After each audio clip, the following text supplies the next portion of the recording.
Hey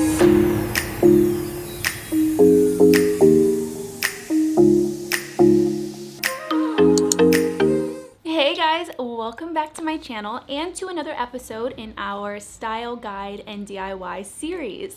Basically in this series, I dive deep into each style and break down exactly what that style is all about in terms of inspiration and color palettes to furniture and lighting, and then create DIYs based on inspiration from that style. If you have missed any of the other episodes, I'll leave them all linked for you. We've done Scandinavian, mid-century modern, industrial, and we're kind of backtracking just a little bit because although I have made tons of bohemian DIYs on my channel, we have not done a style guide. So I was like, oh, wait, we gotta go back a little bit. We gotta do this. And if you love this style or just wanna know more about it, I'm gonna show you all of the elements that you can incorporate into your home to create a truly inspired home. As always, don't forget to let me know in the comments which style you would like to see next.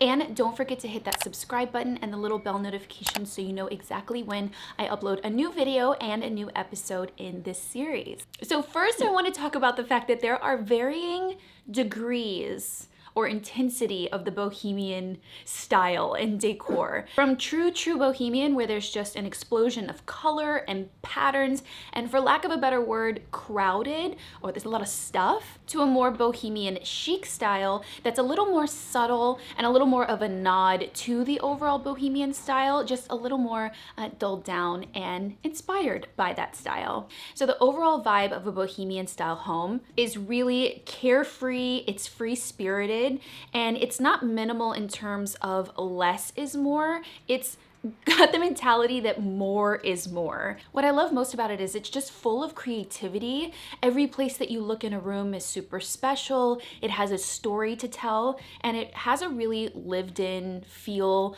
It feels welcoming and inviting, like you want to sit and stay a while. This is also a style that's kind of designed over time, since a lot of the elements in bohemian rooms are items and trinkets that are found all over the world on travels and family heirlooms and things that are super special. You're gonna find yourself adding a lot of decor over time. You're gonna find yourself moving things around a lot just to create that curated, inspired look. And although this style is like a no rules kind of style, like you could do anything, pair anything, and everything will work, I hope that this kind of just acts as a guide to steer you in the right direction. So let's talk about materials and elements. So this style mixes a lot of patterns, a lot of textures in everything, in textiles, in furniture, on the walls. You'll also mix a lot of patterns from around the world. So how different cultures and countries develop patterns and how they do them, whether they're dyed or hand woven. So you'll see lots of Southwestern inspired textiles, Moroccan, Persian, Turkish, kiln, African, and all of those kind of marry together into this perfect little eclectic harmony. You'll also see lots of natural materials. So you're gonna think like wood, metallics are really big in the bohemian style, and rattan and tassels, and also leathers because they're a natural material. You'll also see lots of velvet accents, whether that's in pillows or furniture or curtains. So it's kind of a mix of all of these different natural materials together, and lots of patterns and lots of textures. So colors, patterns, and textures, all of it together. As for color palettes, although there are no rules, you tend to stick to a warmer, more jewel-toned color palette and colors that are often found in nature as well. You're not gonna see a lot of cool tones, but then again, you totally might. So I know that I'm kind of contradicting myself, but I would definitely stick on the warmer side of the color palette. And then also bring in lots of metallic. Pretty much every bohemian room is going to introduce some kind of metallic in some way, whether it's a very small trinket or a large piece of wall art like a sunburst mirror. And you can always start with a natural, really simple base like a white or a light gray or a cream, and then that will lay the foundation for all of the patterns and the colors to really pop and shine through. But you could also paint your walls jewel toned. And I would definitely recommend incorporating at least one pop of color. That may be a really vibrant cobalt blue that has like a jewel tone, a red, or a burnt orange, or a mustard yellow, something to really give the room some interest and call your attention to one specific piece. So next up is furniture. And I would always start looking at secondhand stores, antique shops, thrift stores for really unique like worn in items. Pieces that tell a story, pieces that aren't perfect. And a lot of the furniture that you're gonna see in Bohemian rooms are often mismatched, so they don't all have to match. They just all have to tell a story. So with furniture, it's less about the color or the size or the shape or the material and more about the story that that piece has to tell. But as a general guide on what to look for, you definitely want to stick with a mid-tone wood color. Nothing too dark and nothing too white. So a nice medium oak color. Also wicker, cane, rattan, and anything else that's in a very natural material. And when in doubt, you can always veer towards a Victorian type of style. So think tufted back couches, velvet, something a little more ornate. Those always tend to work really well in Bohemian style homes. Also, furniture is comfort over structure. So you want pieces of furniture that are gonna be really comfortable to sit in or lay in. So think day beds, low level seating, poofs, oversized floor pillows, and even beanbag chairs. Anything that's really just comfortable, let's stay and let's sit a while. As far as window treatments, again, there's no rules, but I would definitely steer towards a curtain. And it could be solid, it could be sheer, it could have fringe or lots of metal details, or it could be really heavy like velvet and patterned. So I feel like when I think about window treatments for Bohemian, I immediately think curtains over blinds. Lighting is always fun in a Bohemian space because there's lots of different ways that you can bring lighting into a Bohemian room. Calm, understated, but very ambient lighting. Like it's all well lit, but it's nothing too intense or stark. So lots of lanterns, candlelight, string lights are very popular, and unique chandeliers and natural fiber shades. So you can have a unique chandelier that's like stained glass and edged in metal, and you can also have a natural fiber shade like from Bali, and it's like hand woven. So lighting is really fun in Bohemian spaces for sure. As far as flooring, you can really make anything work, I feel. If you had to choose or you got to choose, I would definitely recommend like a wood, like a wide wood, hand scraped, worn in wood flooring. But you could also have fun with tiling, hand painted tile up walls, tile in your kitchen in weird ways. You can really have fun with flooring, but you can also make whatever you have kind of work in an eclectic way.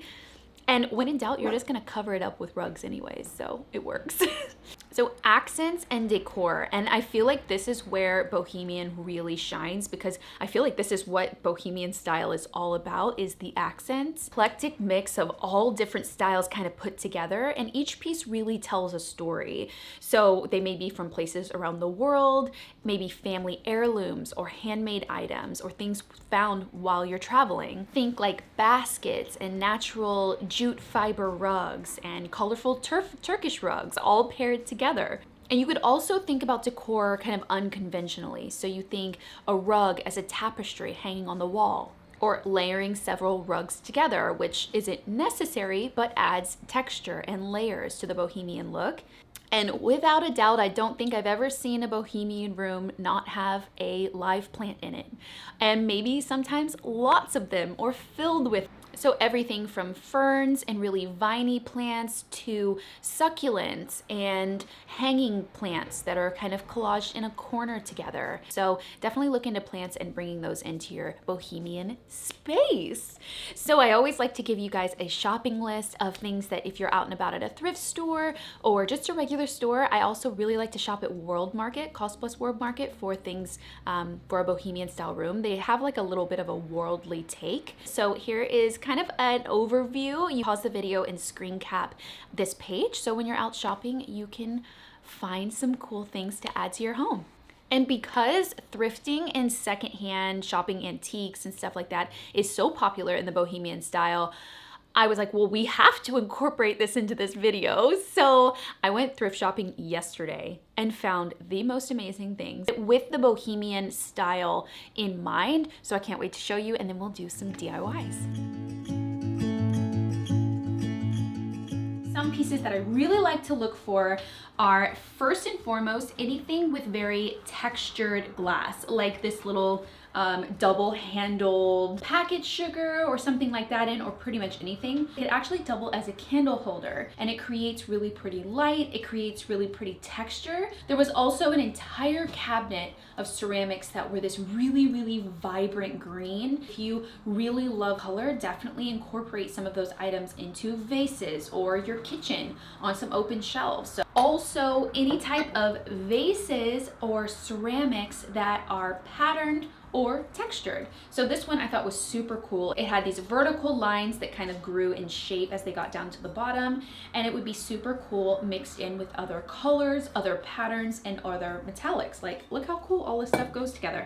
It makes it a little more eclectic. Also, something that I look for are really special textured mugs or really colorful mugs. So I found these and I just couldn't pass it up because I'm actually doing a project where I'm gonna need something a little more boho, a little more textured, coming soon. But these were 4 mugs in really good shape. None of them were chipped, for $3.99. I also found this. I felt like this type of ceramic thing could be used for so many different things. I feel like you could put candles in it, put little trinkets in it, rustic and really worn in, and kind of what we need for a bohemian style kind of look. The aisle that I always go down is to look at baskets, and first one that I found was this tassel basket, and it's a little bit on a slope. It kind of like slopes down on one side. This would be great for a hanging plant. It has all this natural fiber woven in it. You could also use it as a fruit bowl, the center of a table, something like that. So super versatile and very bohemian. The next one that I found was this cane basket with a handle. And normally I don't like baskets with handles because I like them to be a little more versatile, like hanging on the wall or stacking together or something. But this one, I could not pass this up. I imagine this is the perfect like harvest basket. Like if you were picking your vegetables and bringing them in, this would what you would have if you had a bohemian or bohemian chic home. I found this woven black rimmed magazine rack, perfect for the end of a couch or the side of an accent chair in your living room or your office, something to hold your catalogs or your books or something like that. So definitely look for magazine racks, magazine holders. Next, I always like to look at frames. You never know what kind of frame you're gonna find or what you could do with it in terms of wall art. And I actually found some really good frames and I'm using them for different projects. So this one, super heavy, $3.99 for this big frame. This is the only one that I feel like I paid a little too much for, but I really liked how uniquely large the frame size was, so I paid $9.99. These two are both $1.99 a piece. This frame is a little more shabby chic, but it had a little bit of color in it, so I was like, I can definitely use that somewhere. Next, I always like to look at candle holders, so I found 2, and you guys know I'm a sucker for brass candle holders. If you saw my blog, I found a lot of these in Texas for $1, 50 cents, somewhere around there. This one was $1.99, so I felt like it really wasn't bad. But what I liked most about it, it has this very intricate kind of etching on the bottom, which I felt like was super unique. So this brings in our metallic for bohemian. And I also found this star candle holder that has, probably it's just aged, but it looks like the glass, the mirrors are kind of like mercury glass. Anything with like stars or moons or astrology type stuff, you see a lot in bohemian style homes. So I felt like this was perfect. I've seen a lot of like big pendant lights, and I look around the rest of the thrift store for sure, just for different pieces that I can incorporate, like furniture. And then I look at the lamps last, and I can't believe that I found these things. But like I said, moons, stars, anything astrology, this lamp is all metal. It goes with our metallic inspiration and metallic direction for color palette. It has these little moons on the shade, and it's scalloped. It has lots of texture in the dimpling, and it's just this small, cute size. It was perfect. It was a little higher than I would have normally have paid for something like this. It was $19.50. Still not bad. I can't believe I found these, you guys. These super tall brass lamps. The only problem with them was the shade is cracking in a little bit of places. And that's always hard with shades, because when they get crunched, shades are super easy to replace, to change out. I just couldn't pass them up. When you think about buying lamps like these in the real store, you're gonna pay way more than $27.50. So it was definitely a steal. So for our first DIY, I recently did some watercolor botanical art, and you guys have been asking me about it so much. I did it for a farmhouse style bathroom, but it's super versatile, and I wanted to kind of do a different take on that as well, like add some like a background or something a little more aged. And I didn't give you guys a tutorial last time. I was just like, oh, I'm painting this. So we're gonna do a little bit of watercoloring. Thought about doing it kind of like an aged look with either some coffee or some tea or something to make it look a little more worn in. We'll start with the botanical art and then see if we want to attempt that, because we totally can. I like to use a round brush like this, and you also need a bowl of water because you're gonna obviously watercolors. So what I like to start by doing is sketching out kind of the shape of the botanical that I want to do. Like I like these two here, so I'll kind of draw those out. Here. You'll also want to determine how big your frame is going to be, so you can cut your paper down or mark it and tape it off. I even like the pieces that are a little bit broken because it adds more to the realistic part of it. And you're just kind of lightly sketching it.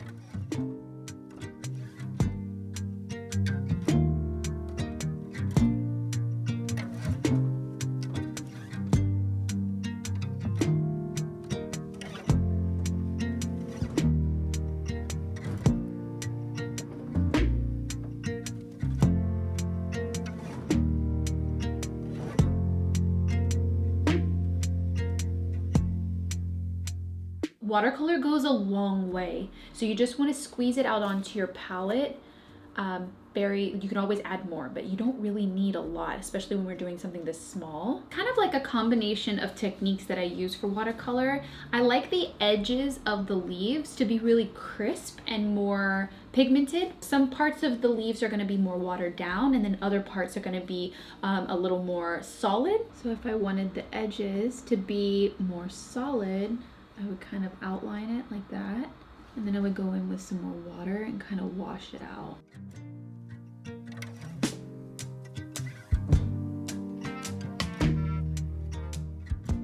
Okay, so for like this leaf, I'll wet it first, so I'll get fresh water with no paint and not too much. And I'll just wet this whole area inside the lines, and then I'll grab some paint and kind of let it spread on its own, and we'll see what that does. And you really just keep going like that. I find that like watercolors are a really big stress reliever for me. So like when I'm feeling like anxious or just need to calm myself, I just watercolor and I can just concentrate on it, and it's like really soothing for me. Also, there's probably like actual tutorials on this. This is just what I do. I definitely have never been trained as like a watercolorist. I just kind of play around with it. I highly suggest you just try it out and figuring out the balance of water to get the look that you want. So on areas like this and here where things start to overlap, or like this leaf is turned in on each other, I actually like to let one part dry completely, then go back, because if I added watercolor here and this was still wet, it would all kind of blend together.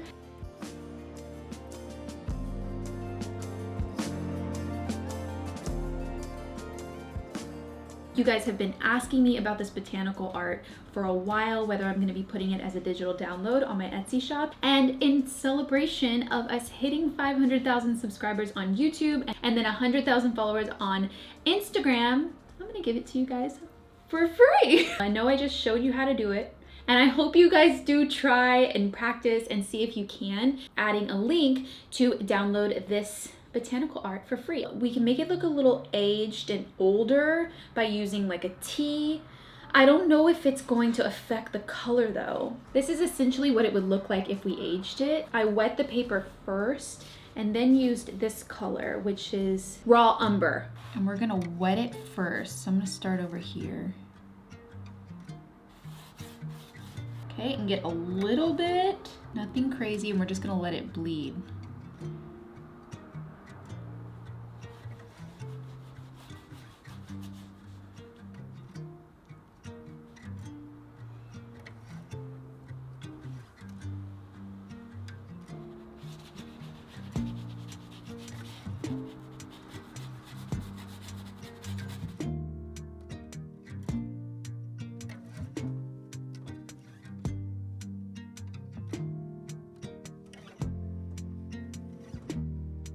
And for our second DIY, I was actually flipping through my Abode book, and I believe it's from the people from the general store, but I could be wrong. And I was flipping through, and this is a picture of the general store.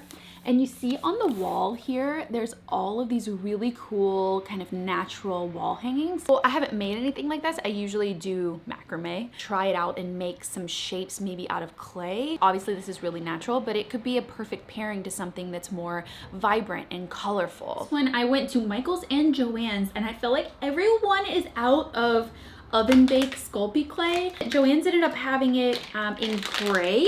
Also, I found two different twigs, two different branches.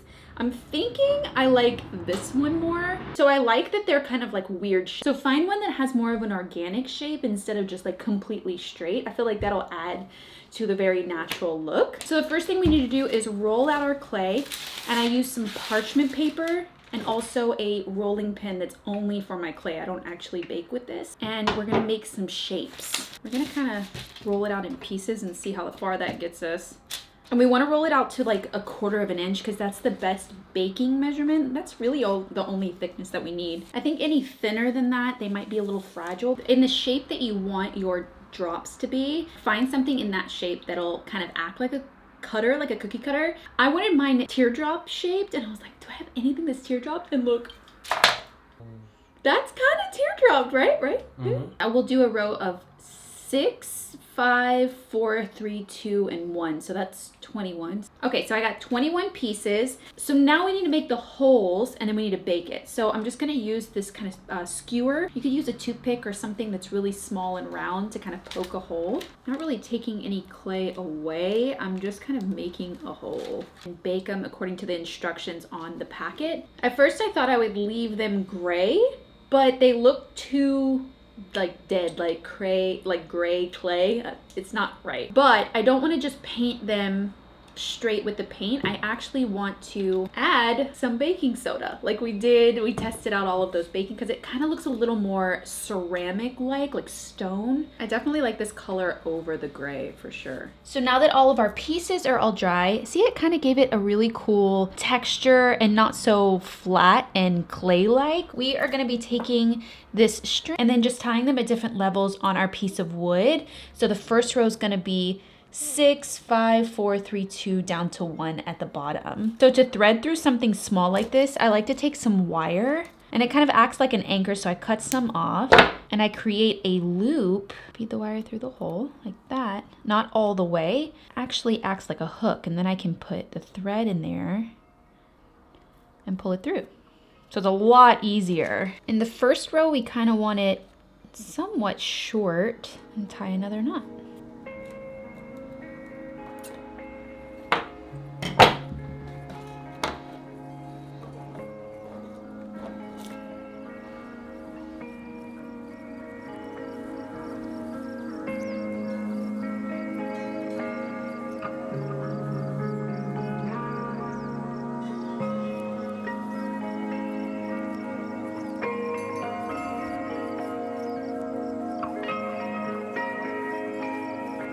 So I hope you guys enjoyed this bohemian style guide and the DIYs that we did. I can't believe I found all of that stuff thrifting. If you love bohemian, I would definitely suggest starting at thrift stores because the prices are a little lower, and then work your way up to more antique stuff.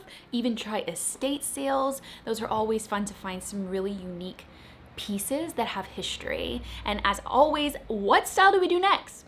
And what style do we do? Comment down below what you would like to see next. I know a lot of you have been asking me for modern farmhouse, so let me know if that's next, or traditional, maybe like a classic style home or transitional style home. So let me know in the comments. And if you did like this video, hit that like button, subscribe if you're not already subscribed. So I hope you guys have a great rest of your week, and I will see you guys next Sunday. Bye guys. Blaine, are you laughing at me? Do I have chili on me? You sure? You know, I spend a lot of money on toys for her because she loves to have toys and babies. And this is what she chooses to play with.